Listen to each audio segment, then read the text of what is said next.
Alam mo daw ba kay yung Bulastek. titira? Tapos na raw yung installation ng solar.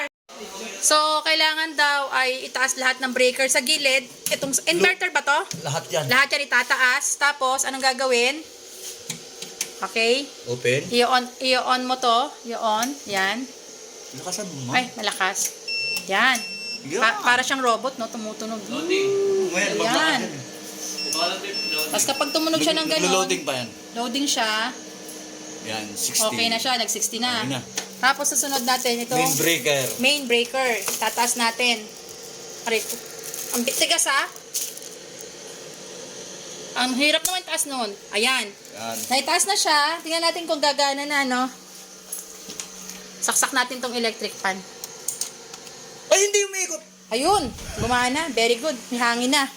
Yung problema, ito kasing inverter natin, dito natin nilagay sa taas, connected siya kagad dito sa main breaker natin sa ilalim na napakaiksi lang nung kanyang linya, pati itong saksakan. So, ang naging problema, yung aircon, hindi niya siya maaabot. Ito, ma'am. Kaya kailangan maglagay dito ng another outlet Extension, another extension. na tatluhan. Three-way ito eh. Tapos, hindi pa magagamit ang aircon kasi naalog sa biyahe, tama? Yes. So, ilang araw bago siya 3 pwede? days. 3 days. Pati yung rep. Ang rep, Kuya Chris, dyan lang. Hindi mo siya si-set up dito somewhere? So, yung mini rep natin at saka aircon, di pa pwedeng gamitin kasi naalog siya sa biyahe from Raon to DRT, no? Kaya dyan lang muna sila sa gilid kasama ng ating water dispenser. So, gumagana na. Ito ay breaker para sa aircon. Ito yung solar for aircon. At ito yung solar for mini rep sa mga electric fan. Kuya Bulastek, ulitin ko dahil ikaw ang nagbabantay dito, ikaw ang caretaker. Yung solar na yan, nakakakabit lang natin ni Kuya Chris, ay para lang sa aircon natin, ha? Kapag papatay na yung aircon, saka lang pwedeng gamitin ng water dispenser. Hindi sila pwedeng sabay or else sasabog yan. Tapos ito namang solar na una natin binili noong nakaraang buwan, ay para sa mini rep.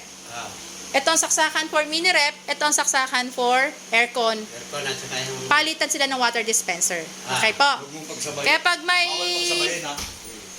Kuya Bulastek, pag may bisita dito, halimbawa wala ako, syempre, ikaw bahala. Ha? Hindi, pag may Hindi limasas, bayad mo na. Kasi baka sasabog. Pag hindi tama, ha? Ang electric fan, pwede dito sa mini rep, o pwede rin dyan sa aircon. Pero ang mini rep saka aircon, di pwede isasaksakan. Magkahiwalay sila. Okay? Yan lang yung rep. Paano na natin si Kuya Bulastek? Ang tagapagmana.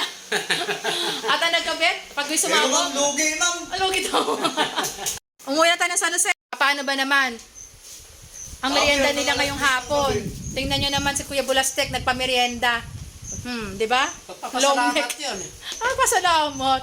Nakatatlong bote. Talaga itong mga to.